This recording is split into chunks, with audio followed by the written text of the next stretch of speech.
O meu conselho hoje vai para aquelas pessoas evangélicas que ficam preocupadas quando surge alguém tentando desmerecer as coisas erradas que às vezes a gente prega de uma forma mal compreendida, né? Ou às vezes falta de conhecimento e a gente prega alguma coisa errada.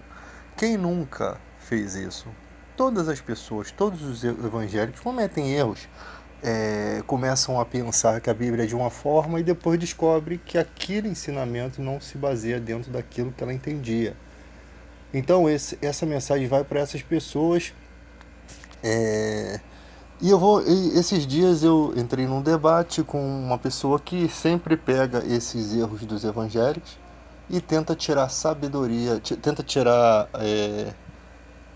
algumas visualizações no TikTok através disso, porque se fossem uma outra religião, eles nem sequer confrontariam, né? Porque muita gente às vezes parte para cima, né?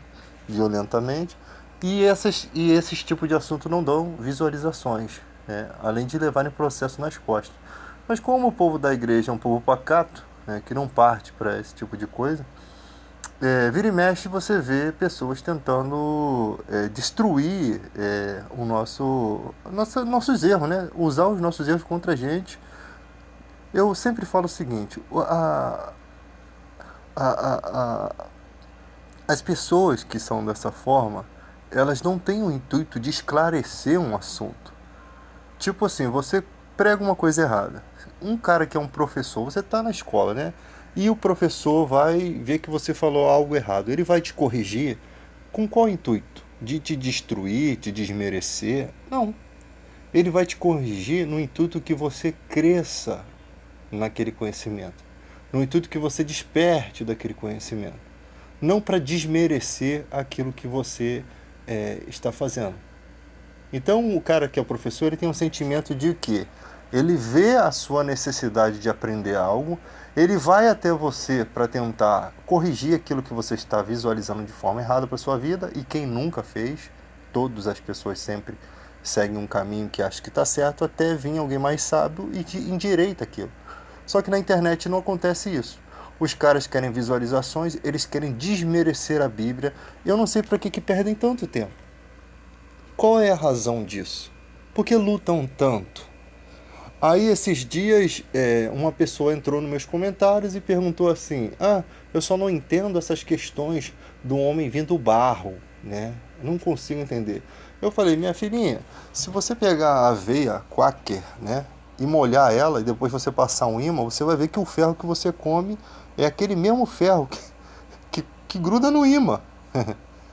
E muitos dos elementos da Terra tem no nosso organismo, né? Na nossa estrutura. Isso é realidade. E do pó nós viemos, do pó retornaremos. Agora, eu não preciso comprovar isso. E eu só sei que eu esclarecendo algumas coisas, falando de alguns assuntos, e a pessoa, tipo, se achou, até me bloqueou, tirou os comentários e o canal também tirou e eu tô nem aí. Não tô aqui pra ganhar visualizações mesmo. E a pessoa achou que eu estava pregando para ela. Ela que veio nos meus comentários, fez uma observação, eu expliquei e eu que sou o cara enjoado. Aí eu falei: "Mano, me desculpe, eu não vou mais falar nada para você. Até porque eu não vou ficar perdendo tempo com pessoas que não querem ouvir, que não querem aprender." Jesus não perdia tempo com essas pessoas, ele manda a gente sacudir a sandália dos pés e corria embora. Se você chegou para oferecer um conhecimento, a pessoa não aceitou, vai embora. Porque na visão deles nós somos chatos, aqueles que perturbam. Então a gente tem que acordar para esse tipo de situação. Que o evangelho é uma coisa tão preciosa que é eles que têm que vir em busca, não é você que tem que. Né? Deus não está implorando para que essas pessoas entrem na igreja. Deus não está implorando. É como se ele estivesse, né? É como se a Bíblia cita como se ele estivesse. Mas Deus não está implorando para você entrar na igreja. Deus não está implorando. Não, viva a sua vida da forma que você quiser, mas saiba que existe um caminho que o dia que você se sentir à vontade, por vontade própria, de vir buscar esse caminho, você vai ser bem recebido. É isso que é o Evangelho. Deus não está implorando para que você venha para a igreja. Deus não está implorando para que você leia a Bíblia. Vamos mudar vamos inverter esse pensamento. Não é assim. Somos nós que somos carentes de entendimento, somos nós que somos carentes de forças nas nossas fraquezas, somos nós que carecemos dessa aproximação de Deus que foi paga com um preço de sangue. Somos nós que precisamos disso. Porque tem gente que descobre isso muito tarde. Tem gente que já destruiu o casamento, tem gente que já destruiu a própria vida. E depois que destrói a própria vida, com consequências terríveis, irreparáveis, a pessoa consegue achar Deus. Você vê que todo mundo que via até Jesus já estava com a vida totalmente destruída, toda lascada, né? Pessoas que estavam com enfermidades gravíssimas, onde ninguém curava. Eu nunca vi ninguém ir até Jesus para buscar carro e casa. Eu já vi pessoas indo até Jesus porque ele multiplicou o pão no deserto. Multiplicou o pão e as pessoas foram atrás dele por aquele objetivo, querendo proclamar o rei, querendo fazer dele um multiplicador, o provedor, né? O enchedor de barriga de preguiçosos. E Jesus, negativo. Vocês estão atrás de mim por causa do pão que eu multipliquei no deserto. Tem gente na igreja atrás de Deus, atrás de Jesus, porque um dia Jesus abriu uma porta de emprego, ou deu um entendimento a ela e ela se tornou um empresário, ou mudou de alguma forma. E então essas pessoas começam a ir atrás dele, achando que o evangelho é só aquilo. É só oba-oba, é só me dá, que eu mereço, que eu sou filho de Deus. Então Jesus começa a fugir dessas pessoas, né? Elas não conseguem arrumar mais nada. Pelo fato de Deus ser recompensador dos que o buscam, muita gente acha que é assim. E alguns pastores, eles aproveitam isso. E ficam ali, olha, você tem um dom, você pode fazer quitute, você pode fazer isso. Porque eles estão interessados em você melhorar a sua renda para que você possa ofertar mais. Eles são incentivadores de você melhorar para que você possa mudar a vida deles que não querem trabalhar. Porque tem uma raça de preguiçosos que só quer se aproveitar. Não estou falando que todas as pessoas são assim, mas você vê bem que existem pessoas assim. Eu pego a BRT cheio todo dia, nada. Se eu posso falar uma mensagem aqui, se eu posso com a minha voz ganhar meu dinheiro, é assim que muitos deles pensam.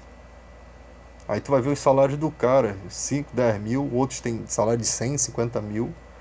Né? Na pandemia queria que você se enfiasse dentro da igreja e morresse lá no meio do povo lá, mas tinha que levar o dízimo, porque eles tinham que sobreviver.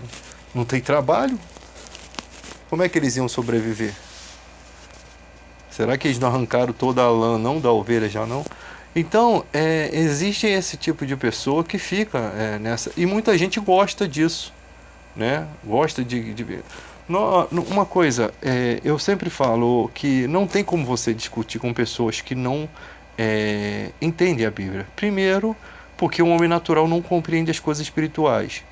Na verdade, ele compreende a letra, mas ele não aceita. O coração dele não tem ainda a permissão, eu falo isso mesmo, a permissão para aceitar o que está escrito. Se um dia nós compreendemos a Bíblia, é porque Deus nos concedeu a permissão. E a Bíblia fala, não foram muitos de nobre nascimento que estão entre nós. Paulo fala sobre isso. Se você olhar a igreja, ela é formada por pessoas analfabetas, por pessoas que têm formação também, por pessoas, mas a maioria tem formações superficiais. Até segundo grau, com o ensino bosta que nós temos no nosso país, mas são pessoas do povão. É isso que eu quero que vocês entendam. Existem advogados, mas a maioria é pessoa povão, tá? E sempre foi assim. Então nós não somos sábios. Por quê? Porque Deus oculta as coisas aos sábios. Porque os sábios têm tendência a serem orgulhosos, eles gostam dessa bajulação toda, de serem chamados de sábios. Existem pessoas sábias que conseguem encontrar Jesus. Um exemplo, por exemplo, o Leandro Carnal, um exemplo, é um cara muito inteligente, que fala de coisas... Eu sempre falo assim, se o Leandro Carnal ficasse ao lado do Bolsonaro, ele perderia minha admiração. E ele não, às vezes, esses caras não têm muita admiração de muito povo evangélico. Por quê? Porque simplesmente eles provocam o povo, os líderes evangélicos, hipócritas. Você vê que Paulo, ele cita um filósofo da época, né? que chamavam o povo de ventre preguiçoso, né? Os escribas. Você acha que os alunos dos escribas gostavam disso? Então, quando o cara desse fala de Silas, de Malafaia, de outras pessoas, ele vai ficar mal quisto, né? Mal visto pela população da igreja, né? Só que o cara tá falando milhões de verdades. E pra gente que tem uma afinidade, né, às vezes com aquela pessoa que também ensina coisas na igreja, né, é, acaba você ficando com raiva do cara que tá no mundo, né? Porque não faz parte, né? Você acha que o cara não é evangélico. Às vezes o cara ele tem mais sensibilidade com o que está escrito do que o próprio pastor da igreja, que está interpretando tudo errado, né? Esses dias até o Malafaia foi falar de um povo e falou um monte de coisa, e os cristãos devem ter absorvido aquilo tudo errado. Aí veio uma pessoa que era formada naquela área e botou ele no devido lugar dele. Tipo, mostrou que tudo aquilo que ele estava falando estava errado. É porque nem tudo que... Às vezes a pessoa acha que sabe e começa a falar. E aquele achismo, ele vai entrando no coração dos outros. E você vê que o Brasil está dessa forma por conta de achismo. As pessoas não esmiuçam conhecimento. Eu sou um tipo de pessoa que eu estou disposto a abaixar minha cabeça quando estou errado. E eu estou disposto a dizer que eu estou errado, que a pessoa está coberta de razão quando ela mostra alguma coisa que realmente tem consistência. Mas ela tem que me fazer entender aquilo. Se eu não compreendo, enquanto você não compreende algo, você vai ficar com aquilo que você sabe. O dia que você encontra a verdade, se você resiste à verdade, você é um hipócrita, né? É igual quando o presidente começou a falar de negócio de kit gay, que ia para as escolas, e quando a gente foi ver, não ia aquilo para as escolas. É só a gente ter uma sensibilidade de pensar que os professores, eles que são formadores de todas as profissões, não iriam aceitar aquilo. O professor, que é considerado esquerdista, né, como se estivessem criando algum álibi contra a humanidade, são pessoas que escolheram aquela profissão. Eles poderiam estar em cargos muito melhores, mas eles escolheram ser professores. E você querer desmerecer um professor, você é um idiota. Porque um professor, ele tem que ter mais valor no país. Ele tem que ser admirado no país. É um professor de português, é um professor de matemática. Ah, simples professor meu. É importante. É ele que está gerando o conhecimento para uma geração. Eram os que deveriam ser mais honrados, né? Eram os que deveriam ser mais honrados. Professores, médicos. Falo de médicos que são médicos de verdade. Enfermeiros, técnicos de enfermagem. Pessoas aí que deram sua vida nos hospitais, né? Vamos aprender a valorizar. E vamos aprender a desvalorizar quem não tem valor algum, que são políticos imundos, corruptos. A gente tem que desvalorizar esses caras. Se uma vez o cara roubou, ele não merece mais ter um cargo, ele não merece mais estar ali, tá? E nós deixamos eles lá, e nós devemos embargá-los. Toda vez que isso acontecer, a gente sai das ruas e vamos manifestar algo contra esses caras. Nunca mais vai ter um sujo na política. Os sujos vão ser obrigados a tomar banho, vão ser obrigados a andar cheiroso. É assim que tem que ser. Nós devemos ter mais patriotismo nesse sentido. Porque o patriotismo que nós vemos nesse Brasil é muito fake, é muito Nutella, é muito falso. É um patriotismo que só beneficia a mim, eu em primeiro lugar, né? Tá errado. Nós devemos pensar como nação, como um todo, como... Ah, nos Estados Unidos não tem Bolsa Família. Não tem isso, não tem aquilo. Bota o salário dos americanos aqui no meu bolso, que eu não quero Bolsa Família, que eu não quero nada disso aí. Bota o salário deles no meu bolso. O mendigo na rua, tem mendigo? Tem. Eles têm notebook, eles têm televisão.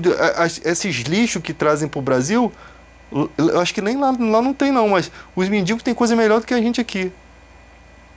Às vezes você vê os caras destruindo uma S10 praticamente nova, tá destruindo lá, e para não poluir lá o ar, e o cara tá comprando uma nova, nem vale a pena ter aquele lixo, aquele carro causando prejuízo financeiro na mecânica. O cara compra um novo. Aqui no Brasil, o cara tá rotando caviar.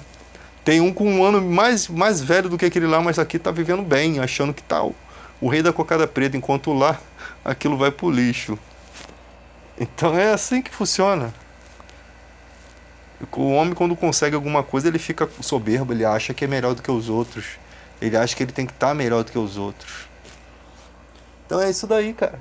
É o país que nós vivemos. Então, quando eu comecei um assunto sobre igreja, nós temos o Espírito Santo, há uma só fé, um só Espírito. Às vezes eu entro em determinados canais católicos, né? Fica essa briga que eu acho uma idiotice, católicos e evangélicos. Poxa, se existe o católico, o católico adora a Maria porque Deus permitiu que fosse dessa forma. Porque Deus permitiu que eles conhecessem apenas naquele nível de conhecimento. E eles vivem a fé, eles praticam a fé muitas vezes melhor do que a gente, mesmo com tudo aquilo que a gente acha errado. Né? E uma coisa eles têm, uma coisa que você não entende. Quer ver uma coisa? A ditadura. A ditadura, quando mataram o jornalista Vladimir Herzog, houve um homem que era um católico, né? Um bispo católico, que por conta dele acabou a ditadura. Tá? Esses dias passou um outro senhor que morreu, né, na África do Sul, que foi um apoiador do Nelson Mandela, também ligado ao catolicismo. O catolicismo, ele tem uma coisa que a igreja evangélica não tem, um poder centralizado, um poder máximo. O Papa se coloca no lugar de Deus. Negativo. Em nenhum momento o Papa diz que ele é Deus. Eu, como evangélico, eu tenho que respeitar o Papa. Ele é um representante e ele está ali porque Deus o colocou ali. Ele é um representante de uma nação católica, mas que faz coisas tanto para católicos quanto para outras religiões. Porque ele é um representante de respeito no mundo todo. Ele está colocado numa esfera de respeito do mundo todo, porque no mundo todo tem católicos. E eles têm um poder centralizado, ele tem um líder. Aqui no Brasil, o povo evangélico tem um monte de líder e a maior parte não vale nada. Não tem um líder máximo. Nos Estados Unidos, olha a admiração que o povo tinha por Billy Graham. Você nunca viu o Billy Graham enfiado em nada de errado. O Billy Graham é como uma espécie de papa dos americanos. É uma espécie de papa. É um cara que pregou a mais de 150 e poucos países. Um cara que nunca saiu fora do evangelho e nunca desrespeitou as outras religiões. Um cara que consegue, 90 e poucos anos, acho que, eu não sei se ainda é vivo, acho que ele ainda é vivo, 96 anos. O cara que consegue fazer essa conexão. Eu aqui no Brasil consigo admirar Joyce Maia. Eu aqui no Brasil consigo ter as pregações dela e nunca vi envolvido em nada, né? O Tibi Joshua é um cara que eu ainda tenho umas certas dúvidas quanto ao milagre, e também porque quando ele queria vir para o Brasil, ele queria encontrar o Valdomiro Santiago. Então o Valdomiro eu considero como um pregador de meia tigela, mas que tem um conhecimento bíblico. Ele tem um conhecimento bíblico, esse que me irrita. O cara mostra, eu já vi pregações do Valdomiro, lindas pregações, o cara tem um conhecimento. Só que o coração no dinheiro que acaba com tudo. Essa perdição do dinheiro que é uma desgraça da igreja. Ele tá num ponto em que ele morre e pode ir para o inferno com aquele conhecimento dele. Muitos desses têm que se arrepender e voltar. Você vê lá a igreja de Apocalipse, precisa de colírio para os olhos, porque acha que é rica, mas é pobre, miserável, segue nu. Deus não está aqui para destruir essas pessoas, Ele está aqui para dar colírio, para oferecer o colírio, para que elas possam enxergar de novo, para que elas possam vir. Imagina, se nós estivéssemos pregando o verdadeiro evangelho, iriam falar mal de nós? Iriam. Mas quem ia nos defender seriam, às vezes, os ateus, pessoas de fora, pessoas que não têm compromisso com a igreja, e iria ver verdade em nós. Porque, olha só, quando Jesus encontra Pedro, eu vi um texto muito interessante que ele fala assim: Pedro, tu és pedra. O nome de Pedro era Cefas, rocha. Pedro, tu és pedra. Ali no ensinamento bíblico, parece que Jesus olha o caráter de Pedro. Mostra que Pedro era um cara que ele tinha uma fidelidade com aquela questão de amizade. Ele tinha uma fidelidade. E Jesus conseguiu ver isso nele. Quando Jesus encontra, se eu não me engano, Natanael, que parece que é o Bartolomeu da Bíblia, né? Ele fala assim: eu te vi debaixo da figueira. Aí há um israelita em que não há dolo. Nos descendentes, parece que os descendentes de Jacó, né, antigamente era um cara astuto, né? Astuto. Mas Jesus conseguiu ver no coração daquele homem que ele era um israelita, um descendente de Jacó, mas que ele não havia dolo nele. Não havia o espírito de Jacó antigo, né? Do antigo Jacó nele. Simplesmente Jesus mostra que dentro dele havia um bom homem. Jesus fala, eu te vi debaixo da figueira. Jesus mostra a onisciência, vê a maneira como Jesus trata cada um. Jesus mostra a onisciência dele. Quando Jesus fala, eu te vi debaixo da figueira, coisa que ninguém poderia saber, porque esse homem deveria viver muito distante de Jesus, você é o Filho de Deus. Ou seja, se Jesus quiser convencer alguém de algo, ele faz. Se ele quiser convencer um ateu de algo, ele vai fazer. Ele não precisa da nossa forcinha. Ele não precisa da nossa pequenez, né? Da nossa insistência. Apenas converse o Evangelho. Uma das coisas que eu mais faço é brigar contra os evangélicos. A minha preocupação maior é o quê?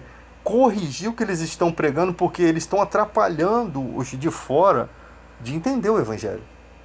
Porque isso que é oferecido aí não é o Evangelho de Cristo. E isso que tem atrapalhado a igreja. Então, o cara que está aqui fora, que não é evangélico, ele não é burro. Ele não é burro. Ele pode não estar na igreja, mas ele não é burro. Ele vai saber exatamente quando o verdadeiro evangelho estiver sendo pregado. A expectação da humanidade aguarda ansiosamente a revelação dos filhos de Deus. Quem são esses? Esses filhos que estão pregando o verdadeiro evangelho.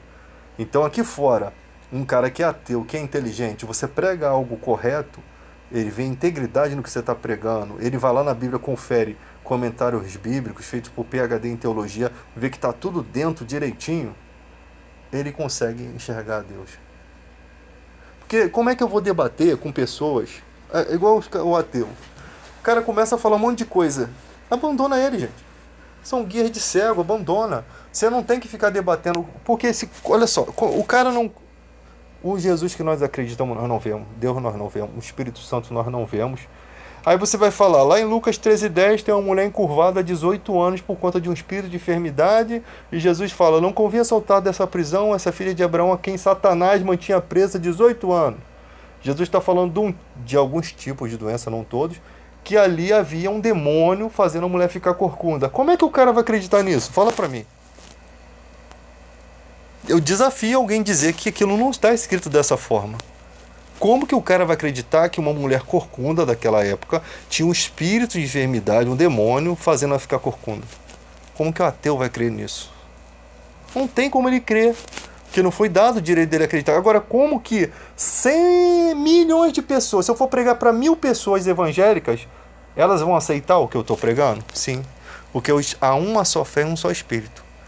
Se eu estiver pregando a verdadeira mensagem, é como aquela espada do Thundercat que ilumina todo mundo. Todo mundo sabe que é a mensagem do Lion lá. As pessoas vão conseguir enxergar e dizer, o David está pregando uma coisa, o irmão David está pregando a mensagem certa. Agora, se a pessoa diz assim, se você tem uma igreja, o cara está pregando assim, vem que Deus vai te dar em dobro, que não sei o que vai dar tudo certo, aí você chega na parábola do semeador e diz, quando a semente é plantada, Satanás persegue a semente, opa, se você entrar na igreja, as coisas podem dar errado para você. Aquele cara não está pregando uma mensagem verdadeira. Está pregando que vai dar tudo certo, quando às vezes a coisa não é dessa forma. Que há uma perseguição pela semente. Então, quando você briga com a própria igreja e mostra assim, pô, o que você está pregando não está certo, você está fazendo um benefício para as pessoas de fora, você está trazendo um benefício. Você não está julgando aquela pessoa, você está julgando a mensagem daquela pessoa. Quando o pastor lá amaldiçoou, você nunca mais vai andar.